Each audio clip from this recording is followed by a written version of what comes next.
Hi, friends. Welcome to the live broadcast. And it's a special broadcast on a very recent judgment of the US Supreme Court, that is Booking.com judgment, in which the Supreme Court of the USA has said that Booking.com can get trademark protection. And that is why we are having this particular discussion today. And we are now joined by two esteemed guests. One, Mr. Chander Lall, he's a senior advocate from India, and two, Stacey Kalamaras. She's a senior trademark attorney in USA. She is an award-winning trademark attorney, and I'm very thankful to both of them that they have agreed to join. Welcome to the broadcast, Mr. Chandalal. Thank you. Thank you, Sumit. Pleasure to be here. Welcome, Stacey. Thank you so much for having me. I'm absolutely delighted to see both of you, and I really hope that we are having a fruitful discussion today when it comes to this particular judgment of the US Supreme Court. And to begin with, Stacey, I would like you to start this and tell our viewers what is the crux of this judgment, what were the facts before the Supreme Court, why this matter went to the Supreme Court. Could you just share your thoughts about it? Yes, sure. I would like to give your viewers a little bit of background in case they're not familiar with the case. So the decision was just issued last week on June 30th involving Booking.com. I'm sure all of you are familiar with Booking.com. It's a popular travel site. And Booking.com had appealed their case to the United States Supreme Court after spending more than 8 years trying to secure trademark protection for its brand name. They had filed 4 trademarks, different trademarks at the United States Patent and Trademark Office, and their trademarks were rejected on grounds first of descriptiveness and then on grounds of the marks being generic. They had first appealed those decisions to the Trademark Trial and Appeal Board, the administrative arm of the USPTO, and then eventually to the United States District Court of the Eastern District of Virginia, where it was allowed to first introduce their survey evidence of the mark's distinctiveness. And that's really the crux of the case here before the Supreme Court. That survey evidence that it was able to introduce in the district court showed that nearly 75% of consumers considered Booking.com to be a brand name and not a generic term. And that was really critical for the case that Booking's attorneys presented before the Supreme Court. As a result, the district court overturned the Trademark Trial and Appeal Board's decision, and then the USPTO appealed that decision, and it went up to the Court of Appeals for the Fourth Circuit, which affirmed the district court's finding. And then the USPTO filed certiorari for the Supreme Court to hear the case, and the Supreme Court took the case. Now, the Supreme Court ultimately affirmed the Court of Appeals decision, but let me tell you a little bit about why it did. The oral arguments in this case were very, very interesting, but this case is incredibly fact-specific. The decision is very fact-specific, and it's an 8-1 decision with only Justice Breyer dissenting. So the USPTO, I think the fatal flaw that they made is they really wanted the justices to rule that a mark like this can never be eligible for registration. And the problem with that is the USPTO is nothing if consistent in its inconsistency. And they had already allowed some similar type of what the court referred to as generic .com marks already allowed on the register. The court refers to some other marks. I believe it was also art.com and another mark that had already matured to registration. And the court didn't like the idea of having to potentially cancel existing registrations with this decision. And so the kind of never and always option before the court was disturbing to it. But during oral arguments, I think Booking's attorneys did a really, really great job of really advocating what a trademark is. And what a trademark is, as all of us on this call know is that it really is a source identifier. It's that link between what consumers recognize the brand to be and whether it harkens back to what we think of for the company. And Booking was able to successfully do that. And there was a lot of discussion, both at oral argument and in the opinion, as to whether this was going to be granting Booking.com a monopoly, and the anti-competitive efforts. And that's really what was the focus of Justice Breyer's dissent. Two things really in Justice Breyer's dissent. First, he was very concerned about survey evidence and the fact that surveys could be faulty in how they're built, and also that it would be granting very weak marks a monopoly. But we all know that when our clients already have a descriptive mark that's very, very weak, enforcing it is incredibly difficult. And Booking.com knows what they have here. They know that they have a very, very weak mark, but it is one that consumers recognize. And so on that basis, the justices ruled that Booking.com absolutely is a recognized trademark, a weak one, but it is entitled to registration. It is not generic because nobody refers to a travel-related website as a Booking.com. They don't say, what is your favorite Booking.com site for travel-related services? And that's really the nature of a generic mark, that it's a class. It refers to a class or a genus of services. So I think we're all in agreement that it's a generic mark, it's a weak mark, but the justices couldn't wrap their heads around the fact that it was generic, that it referred to a class. And their rationale for that was that because a domain name in and of itself belongs to just one entity is how they got to that decision. So that's okay. In crux the background of the case. Okay. If I can ask Mr. Chander Lall to give his initial thoughts and his reaction to this particular judgment, because this is very important that when it comes to generic names, when it comes to generic domain names, what is the impact of this particular judgment? I would like to know from Mr. Chander Lall. Sir, can you please throw some light on this? Yeah, if you can just put on my screen, I just wanted to show you, I've got a few slides on this that will assist in understanding. An interesting part about the US Supreme Court is that it is one court. Unlike the Indian Supreme Court, I thought it's important for my Indian colleagues to know, it's not several courts like the Indian Supreme Court with several benches. It is one court, and I had the pleasure of actually meeting Justice Breyer, who wrote the dissenting judgment about 5 or 6 years ago, in a very nice, non-unassuming manner. And it's a very formal setting. So I've got all the 9 judges here for you just to have a look.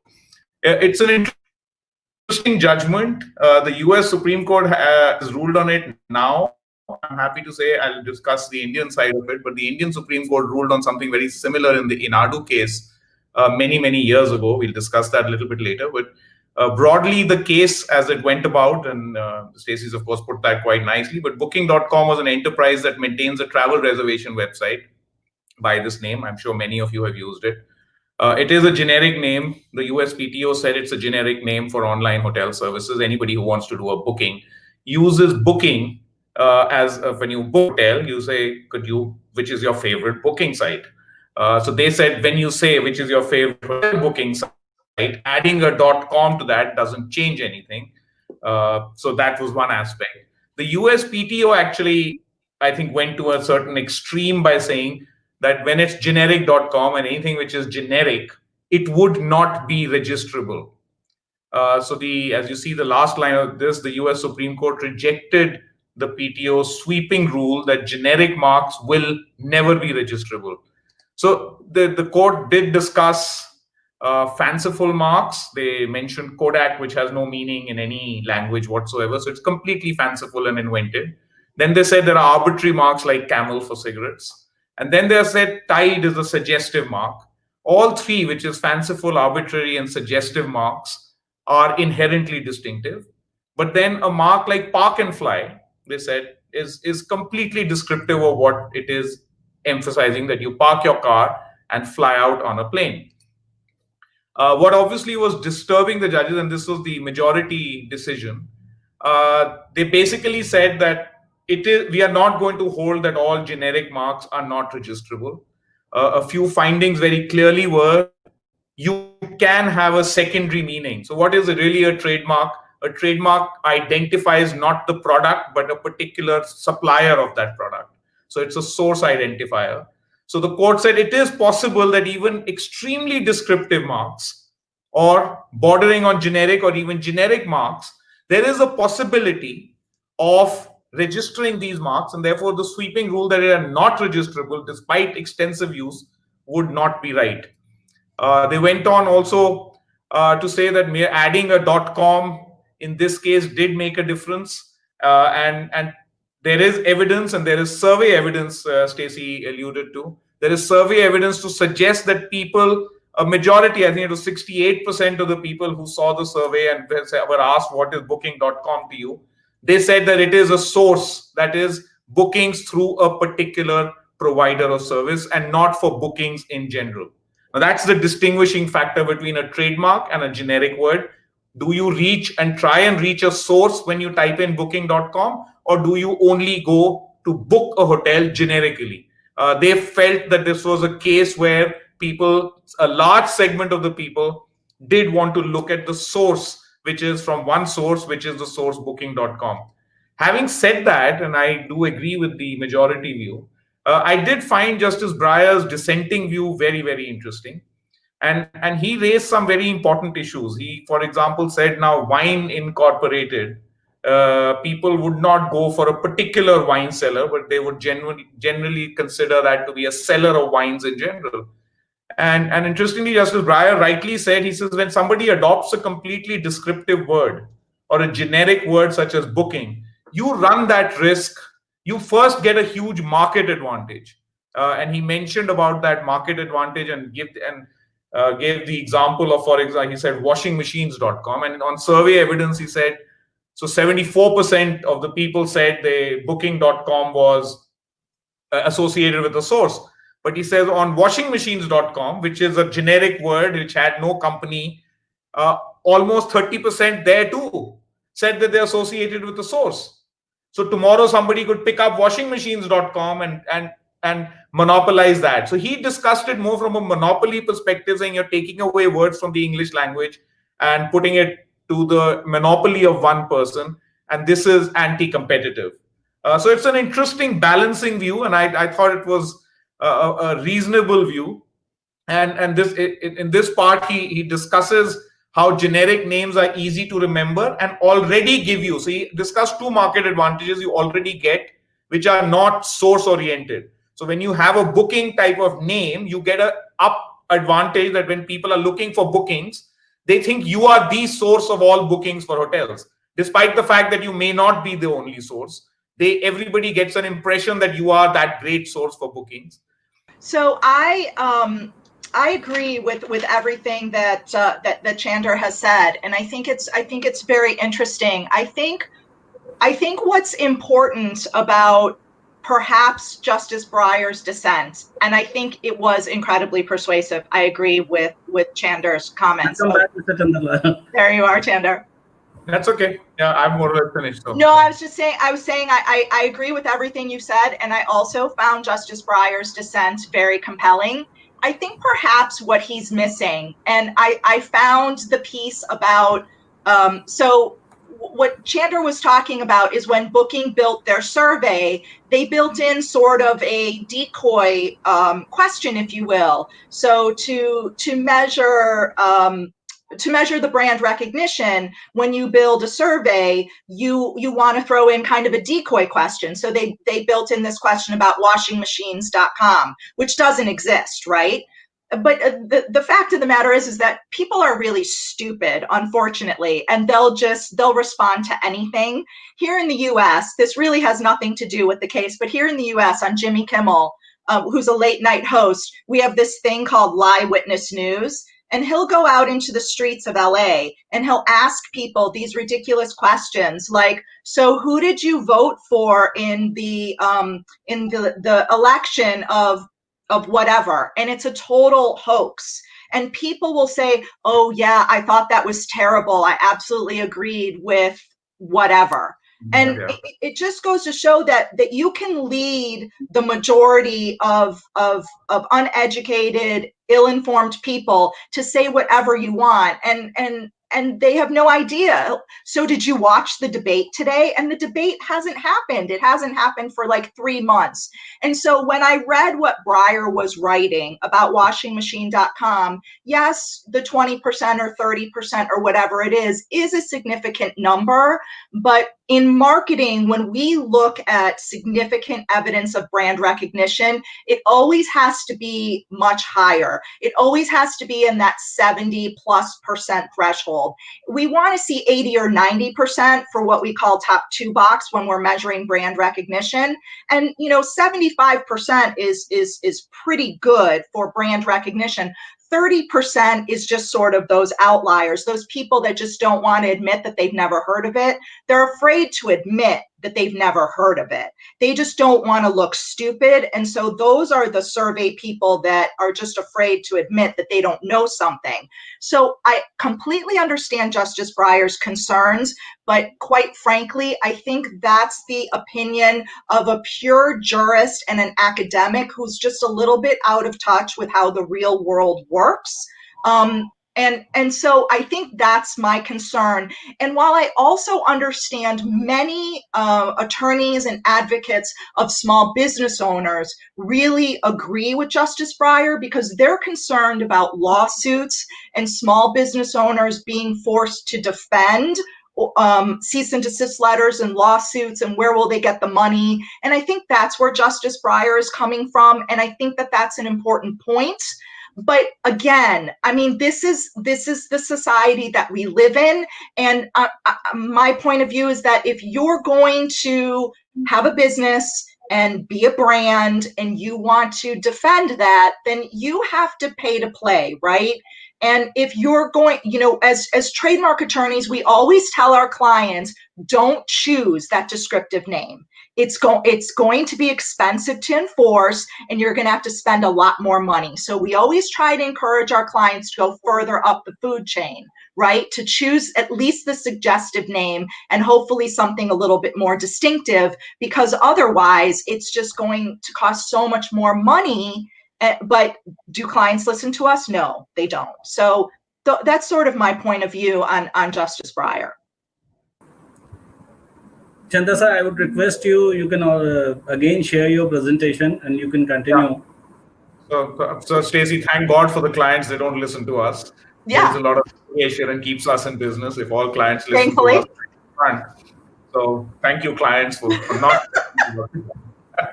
So if you just share my screen, and one interesting part that Justice Breyer does discuss, and it sort of segues into what I'm going to tell you next, is the aspect that it is a weak mark. Stacey also discusses that, and he discusses about 2 marks. If you have my screen, it says pizza.com, for example, flowers.com. So where is this going to finish? Today it's booking.com. Tomorrow pizza.com will be with somebody. Day after tomorrow, flowers.com.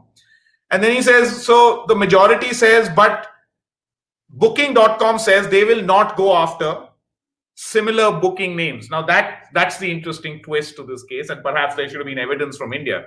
I just want to show you something interesting, Stacey, which I found. So Sumit, if you just have my screen, you see there are booking.com is registered in India. Sir, I can't see your screen. Could you just add your screen, sir? Oh, I'm sorry. Yeah, because okay, one sec.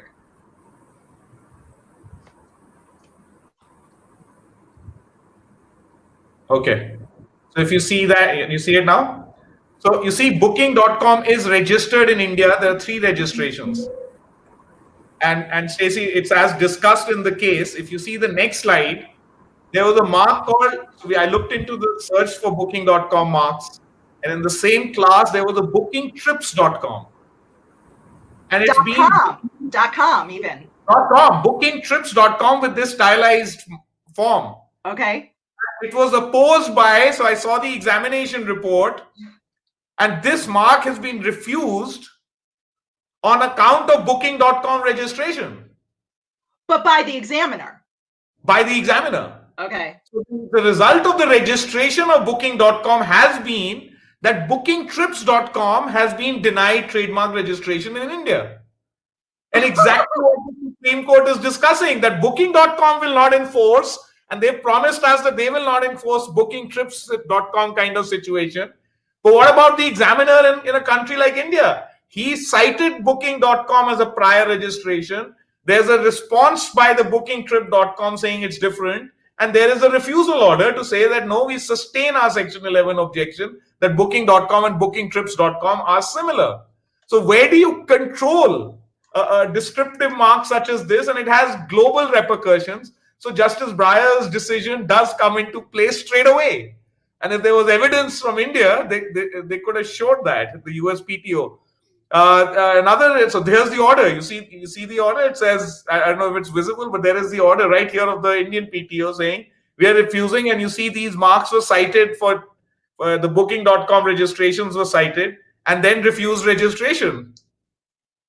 And then the other interesting part about this case is that the Indian Supreme Court. So, is this big enough, or should I enlarge this further? Can you do slideshow? So if you could enlarge it. Perfect. Yes, There yes, you go. that would be better.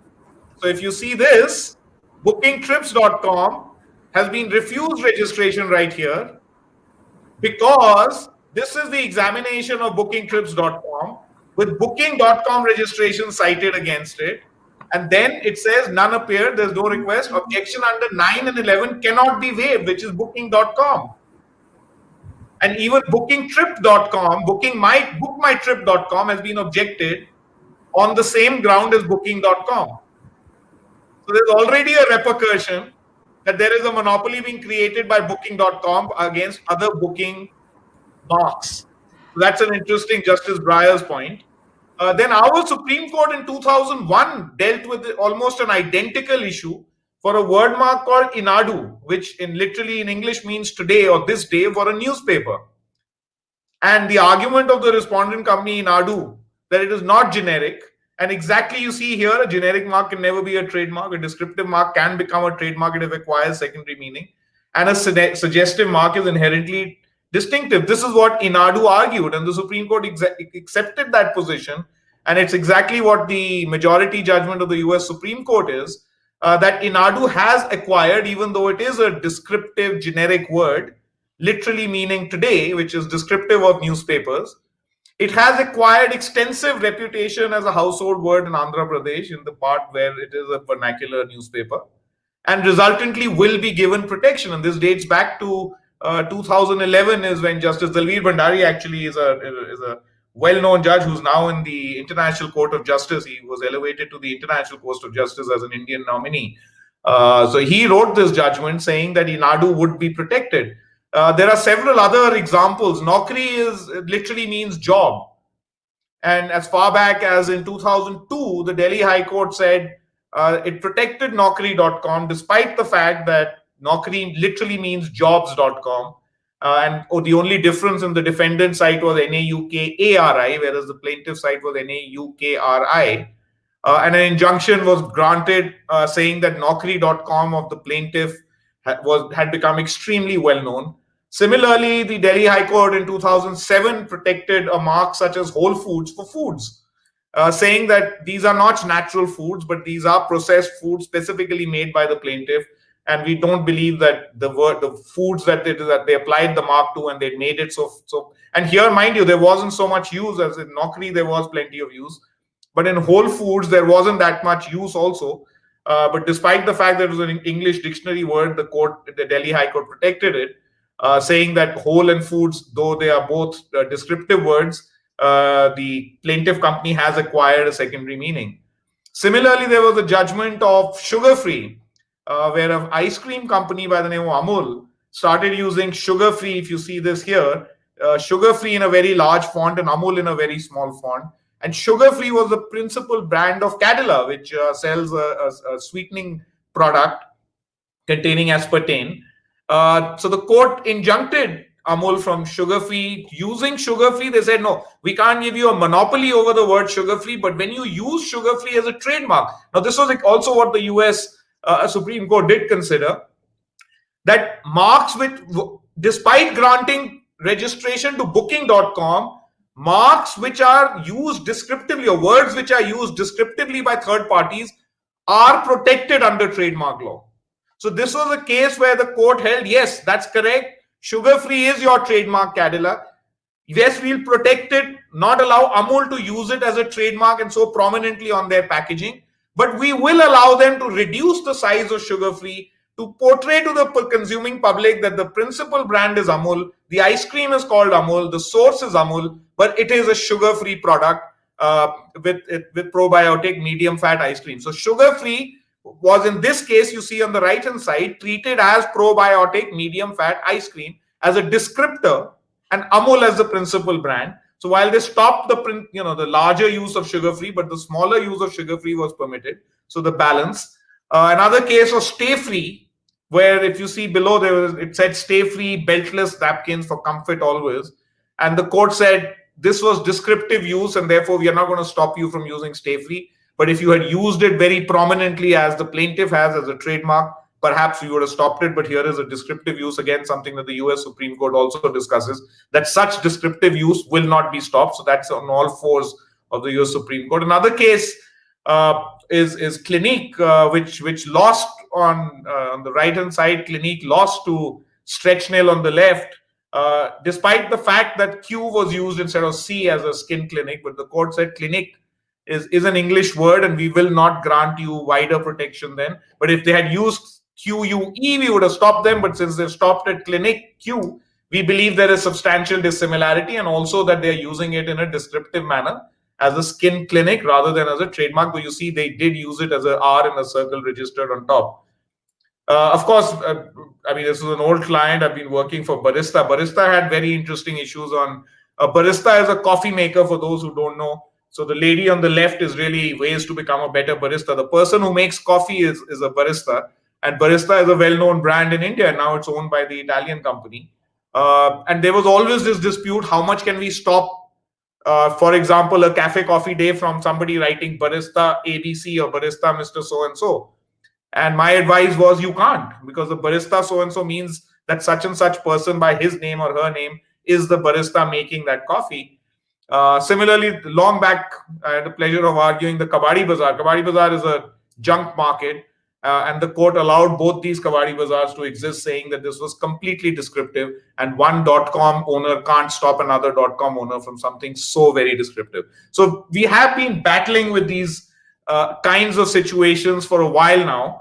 So I just thought a quick sort of overview of what we've been battling in India, and very similar to exactly what the US Supreme Court has now ruled on. All those issues in these series of cases you'll find already decided or not decided, and issues which are subjective, and the courts battling with what is descriptive and what is not.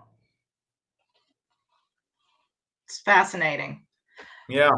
Chander, I'd like to ask you, Sumi, before we take questions, because I'm dying to get the audience involved. But before we do that, on the booking.com case that you were talking about, which is so interesting, did I see, were there more than one mark that was cited by the examiner on that booking trips? Yeah, if you see, I'll just show you what all was cited. There were 3 or 4, right? Yes, so there's Booking Park, there was Booking Trips, there was bookingsmaker.com, which was registered. Then there was a Booking Cat, which was protection granted.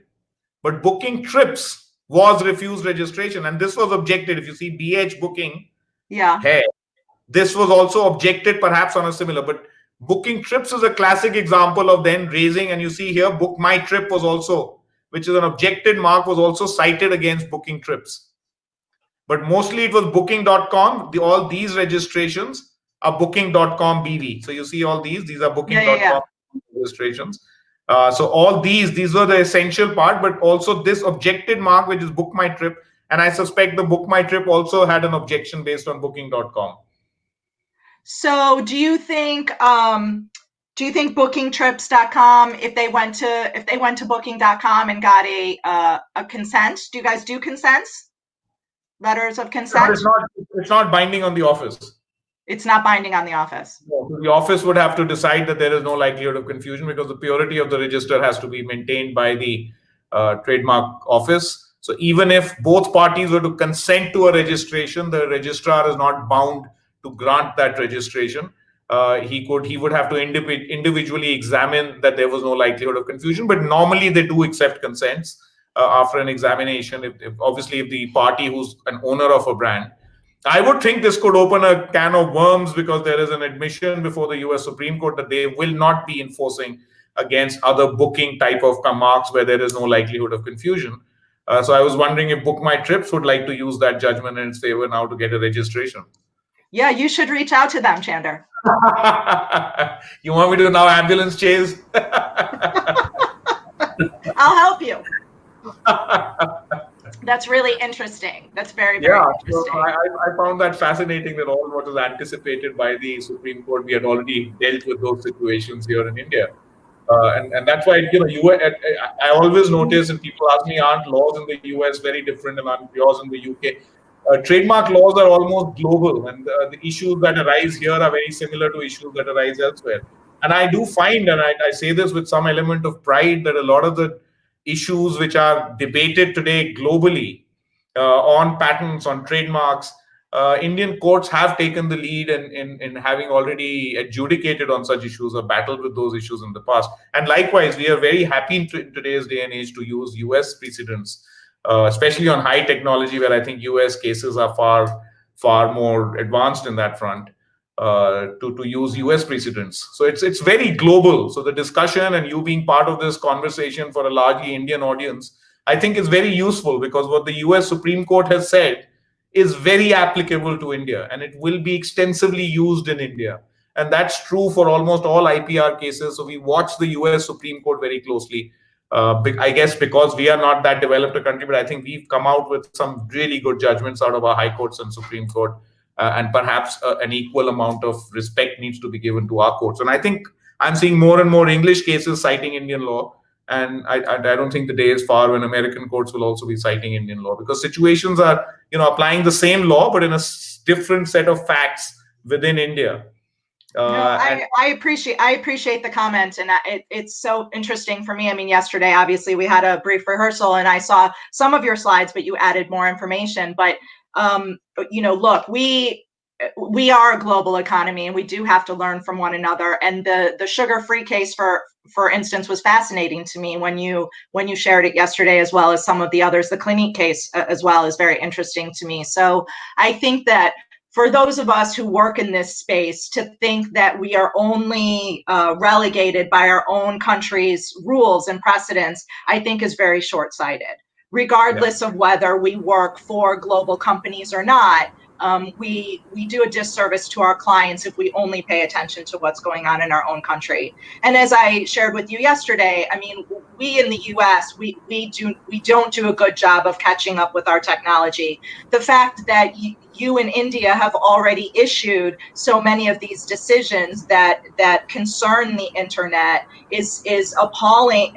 It's great, but it's appalling to me that it's 2020 and we now have sort of our first internet decision. I mean, we always, when I was in law school, we always said that, my professors always said that the law is very much behind the computer technology generation. And it's true, we're very slow to catch up. I mean, my goodness, look at the makeup of our Supreme Court. I mean, it's a bunch of, advanced people of advanced age. We need more young blood on the court and in all of our courts, our federal courts as well, in order for people to understand that. And the questions during oral arguments kind of demonstrated that the court didn't really understand what was going on. There's been some criticism of the decision just in the way it was written, that it was written about a generic .com domain, that is just littered throughout the opinion.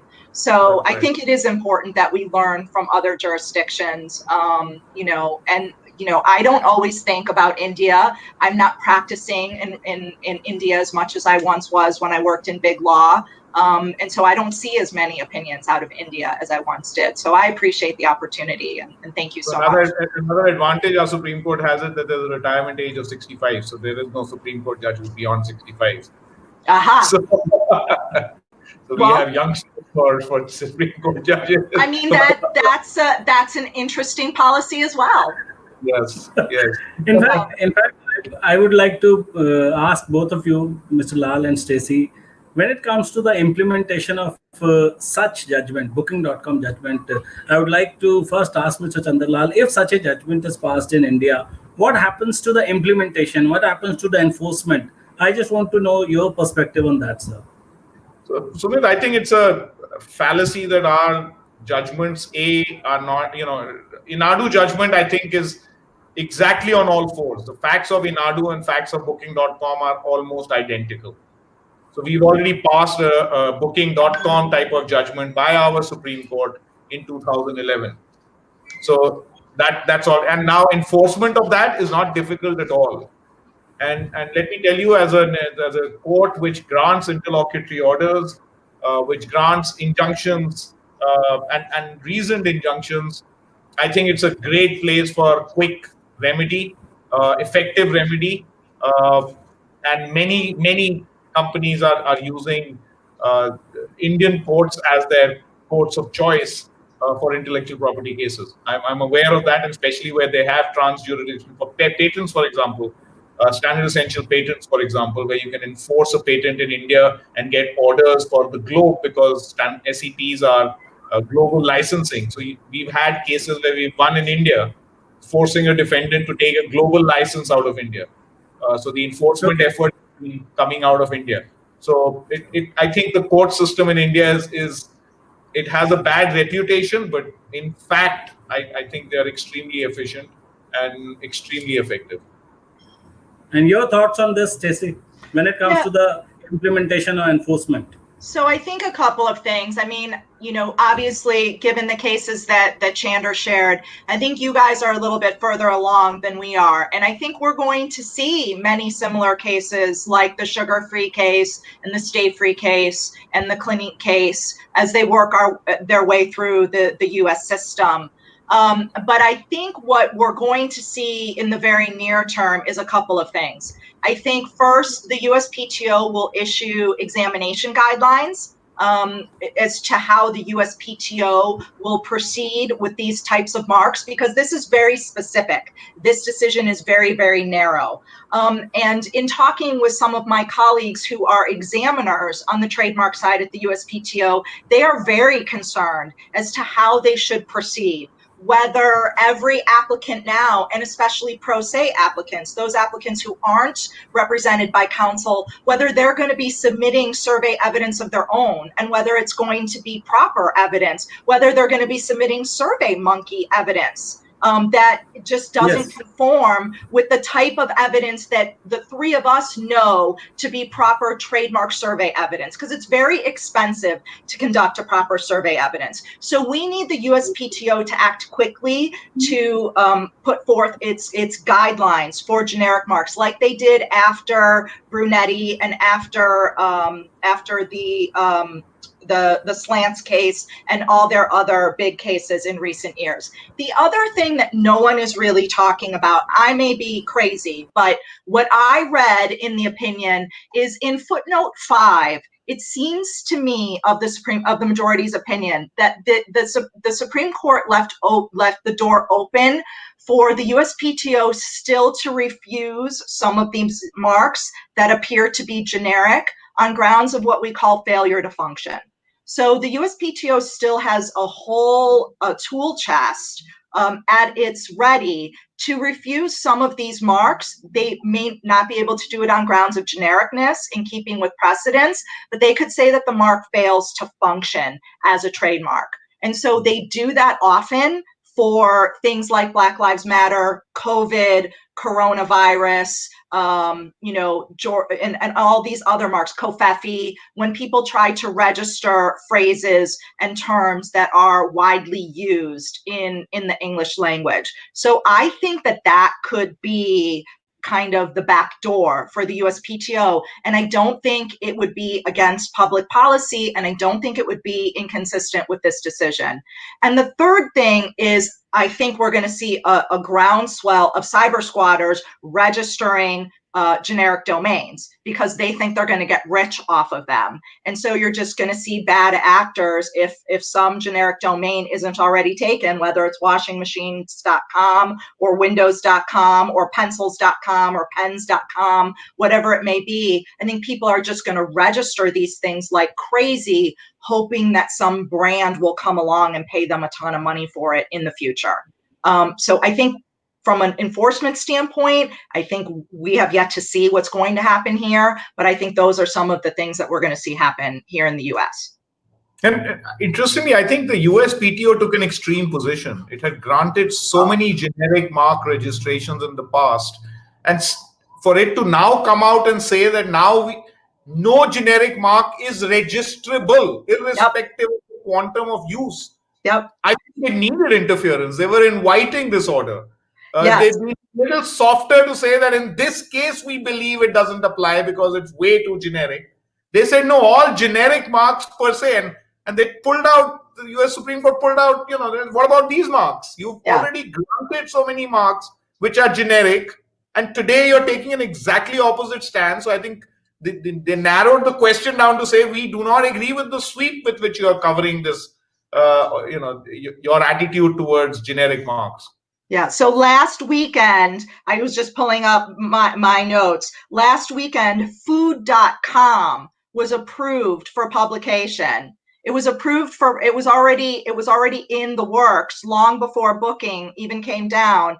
Food.com was approved for publication for providing information via global computer network in the fields of cooking and culinary arts. They never rejected it on grounds of genericness. And that happened before Booking came down. So one more example of how inconsistent the USPTO is. And I think that's why Booking did this, right? Obviously, they had the resources. They spent millions of dollars on this case. But if it were me and I had the resources to do it, I would have taken the same action because there were so many examples of inconsistency. Food.com, art.com. I think there was another one referenced in the opinion. But in the opinion, yeah. So. Okay. Now, Chander sir, I'm taking one of the viewers, and let me welcome Tia. Hi, Stacey. Hi, Chander. Hi, Tia. Stacey, this is like having you in the neighborhood, so it's really cool to see you. We were just talking about this yesterday. It's lovely to see you, Tia. And that's why I wanted to give you the surprise. Thank you. So this was a very interesting conversation. Thank you, both of you, and thank you so much for organizing it. Mr. Lall, I was just thinking about the example that you gave about Inadu newspaper. So while I understand that it is one of the descriptive and generic marks which has been granted protection over here, but I think the situations and enforceability is going to be much different than Booking.com, considering the fact that Inadu is a very small, it's coming from a language, Telugu, I believe, which is a very small fraction of people who associate with that language in the country itself, in our country itself, let alone globally. Whereas Booking.com is, it's an English language word, of course, and it's very widely used, even generally. So I believe the enforceability challenges are even more. I was going to touch upon the examination that you shared about of the bookingtrip.com, but I guess you had done good research on it. But I was only thinking that what is the point of spending these kind of resources and money in trying to obtain a registration of Booking.com if there is going to be no enforceability of the same, or very less enforceability of the same. I'm sure they will not be able to stop people like bookingme.com or bookingcook.com or something like that. So I think you guys have touched upon that fact, but if there's anything to add on that. So there's a difference between Inadu and Booking.com. Booking.com is about registrability of a mark. So it's much more basic. Inadu actually was an infringement suit of a registered trademark against incense sticks. So newspaper versus incense sticks. So it was in the realms of a well-known mark protecting unrelated product categories. So when you talk of enforcement and why do people spend on descriptive marks? Because descriptive marks today acquire a similar amount of strength, if you may call it that, and it gives you that initial market advantage. When you look at starting a new enterprise, you do look for, and a marketing person will want you to look for a very generic descriptive mark. Now, Booking tells you when they started bookings.com, there was nobody else booking on the internet. So booking.com became the generic internet, and they got an advantage. And Justice Breyer discusses that. He says, you got that advantage for nothing. That's where it should end. And then, to be fair to the majority, the judgment, they're right. They spent so much money, and today we all go on booking.com knowing it goes to a source. Yes. None of us think it's going to a generic place for bookings or hotels. We know it's going to a source. When I go and drink a coffee at Barista, I don't think that barista outside means that barista is going to serve me. Of course, a barista is going to make that coffee in every coffee shop. But I walk into a source. You know, when Naukri.com, and I go to Naukri.com, I'm going to a provider of that service, not to anybody who's giving job related. So they do acquire that secondary meaning, and they do acquire. And I think the Supreme Court went wrong in accepting that Booking.com will not enforce. And Justice Breyer discusses that. He says if Booking.com will not enforce, somebody else will. So can we as a Supreme Court pass that order to say that just because they've been kind, and look at the kindness. I mean, in India, there has been enforcement. Now, how do you stop the registrar here? The Indian PTO. Right. So the Booking.com will have its repercussion. It will, and I think you've got to accept that position. It will take away this generic word out of the dictionary into a person's pocket. But nobody will be able to stop even booking as a use of a generic word. So you're not taking it out of the English language. I can book hotels, and I will, as any site, call it, I can book hotels and write book, but you can't use booking as a trademark. That's been taken by somebody. Absolutely so fair. And the last judgment talk of the defendant also applying and trying to take that as a mark. When he gets sued, he says it's generic. So courts say there is a estoppel against you, my friend. You also wanted to take this as a trademark. You got sued, so now you approbate and reprobate. At one time, you say it's my mark, and when you're sued by Booking.com or anybody who's got a generic mark, you say it's generic. Sorry, we won't let you take these inconsistent stance. The moment you've declared that you are going to use a generic word like generic or booking as a trademark, we will stop you because somebody else has already taken it as a trademark. So the only issue is not that you've taken booking out of the English language. You've taken booking out of the English language as a trademark for booking services. That's a very narrow fear, and it is possible. And if they're not able to show reputation in a country like India, then I can register not.com, but booking.in, for example. And there are hundreds of examples of like this booking.in in India being different to a booking.com or in America or some other place, and or any other country, .uk or whatever other country. So it is wide enough. And then, you have to also think from the perspective of booking.com. They protect booking.com, but not booking.firm, booking. N number of top level domains again. So they do have to keep protecting, but it is more difficult, as Stacey rightly pointed out. It is always going to be more difficult to protect a mark such as booking.com as opposed to a Kodak.com. I think, Tia, your question is excellent. Like, why spend the money, right? And it's a great question.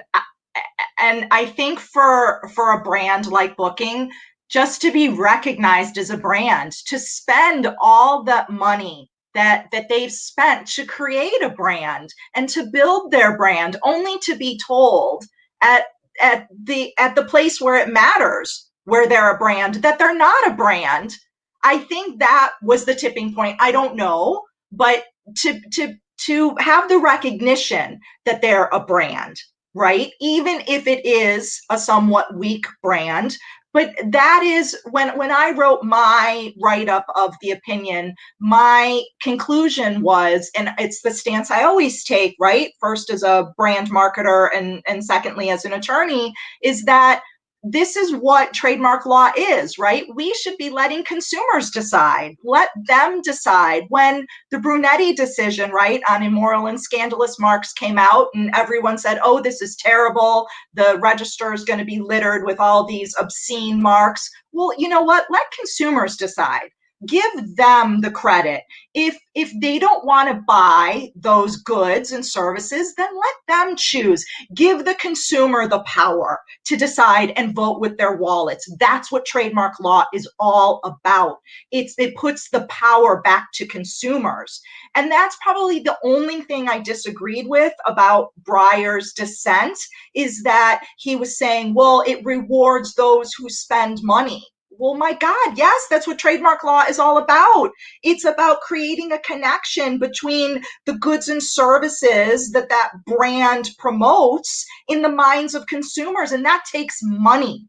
I mean, I don't think any of us are fooling ourselves in that regard. I mean, that's why fanciful marks are so expensive to create, because the word never exists before. And it takes an inordinate amount of money to create that connection between that coined word and the goods and services in the minds of consumers so that they recognize the source identifier. So it's a great question. It's an excellent question. And I suspect that they just wanted someone to say, yes, you do exist as a brand and you're not generic, even though it's weak. What do you think about that, Chander? Yeah, I mean, when I read the majority judgment, I largely agree with the majority judgment. But I think Justice Breyer does make very important points. And you rightly say, but one of the very important points he makes is that you do get a head start of using a completely descriptive word up front. Yeah. And you get a market advantage for no good reason. So when you get booking.com, you're first in the field. He discusses you being first in the field in the .com arena, one. And then second, you get an advantage of saying you are the whole soul of bookings. So there are these already advantages, which are somewhat unfair advantages.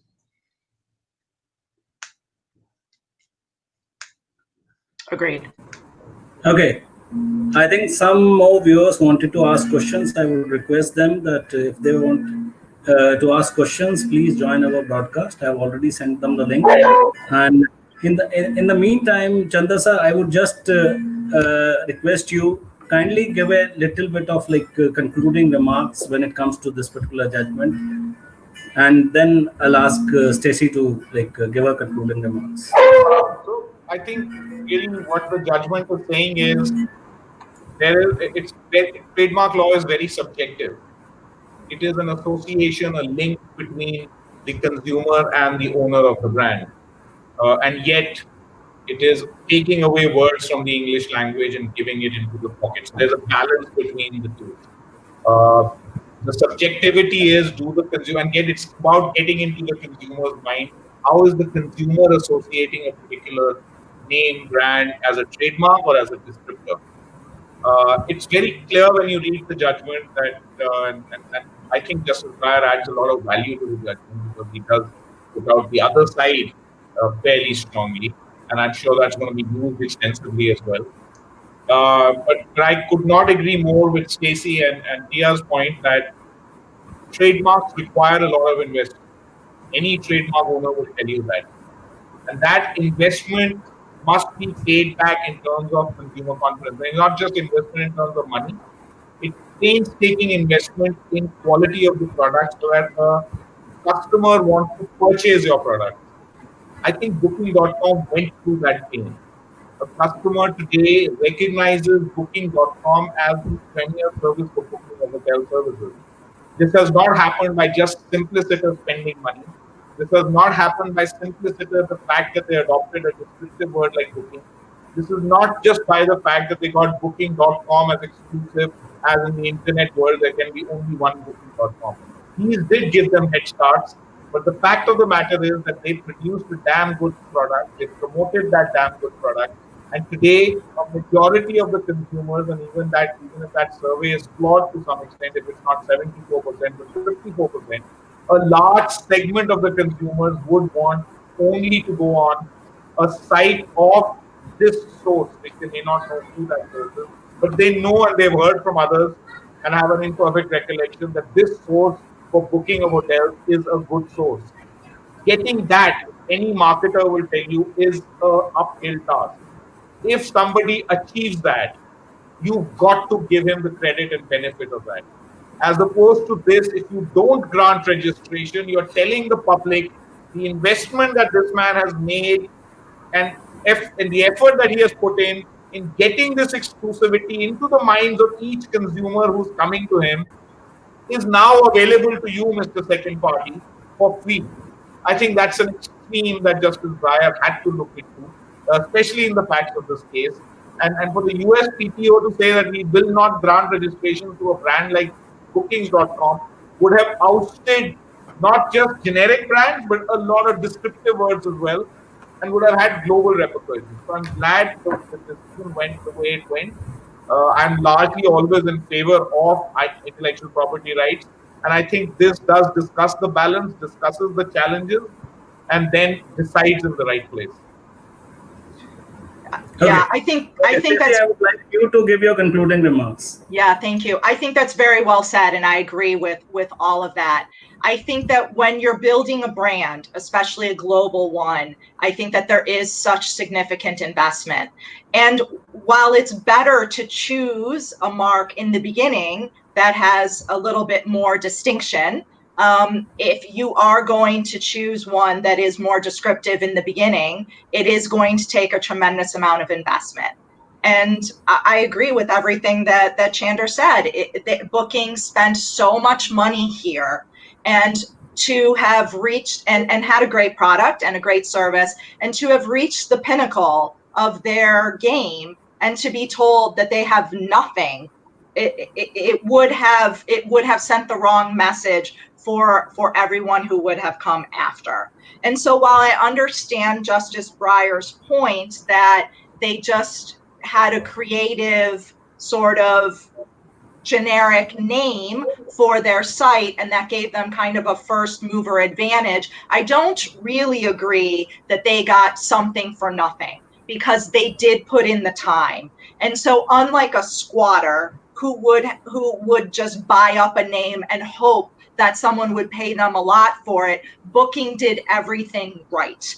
They created the brand, they put the time and the investment into creating that association in the minds of consumers. They weren't trying to get something for nothing. They did set out to create a brand. And so I think that was the concern of the court, also knowing that if they had ruled the other way, they would have had to have likely canceled so many existing registrations. And they didn't want to penalize other people who had worked hard and who had been granted registrations because of the inconsistency of the USPTO. So I think that was really the concern. And so really my point of view is that the consumers won at the end of the day, and that consumers were rewarded for doing what Trademark Law won. Trademark Law won at the end of the day because we rewarded what Trademark Law does. It recognizes what consumers want, and that consumers associate the goods and services of one brand and distinguish it over others, as I said a moment ago. And that's what I really think the court got. And we've been so lucky in the past few years to see so many great trademark decisions come down from the court with really great either majority or very large consensus opinions. And it's really just a wonderful time to be a trademark attorney in this country. And it's great to see. I just wanted to add, Sumit, that also, Yes. and I agree with Stacey completely, that the trademark law, not just trademark law has won. I also think trademark now is recognized as a property. It adds value to a national, your national, gross national production. So when you recognize a Booking.com kind of trademark, the country which recognizes it, and the US Supreme Court probably had that responsibility to do so. It has given value to Booking.com and trademark, and that value is in terms of dollars. Created wealth for the nation by protecting that for one company and by giving it a value. So we need to understand that intellectual property is like any other property, and throwing out a legitimate good property and not recognizing the right in the property can be fairly disastrous for economies. And trademark has to be, and soft assets such as intellectual property are fast going to take over nations, and the value of nations is going to be determined by soft assets. And it's time that in India we recognize that these soft assets can be of huge, tremendous value, and we are one of the largest creators of those soft assets. Unfortunately, a lot of those soft assets are contributing nations' wealth and not so much to ours. Okay, thank you, Chanda sir, and it was really a nice discussion. I'm thankful to both of you. Stacey, you joined from USA. I'm really thankful that you took up your time, and I can say that in future also I would like both of you to join on this channel, because when it comes to intellectual property rights, this is something which is very close to my heart, and I would like both of you to come back again. And now I would conclude this broadcast. I would thank everyone who has joined today, and please see our information which is going on the ticker. You can like our Facebook page, you can connect with us on Twitter, you can also connect with us on Instagram, and keep watching this space. We are coming up with more broadcasts in future. Thank you. Thanks a lot.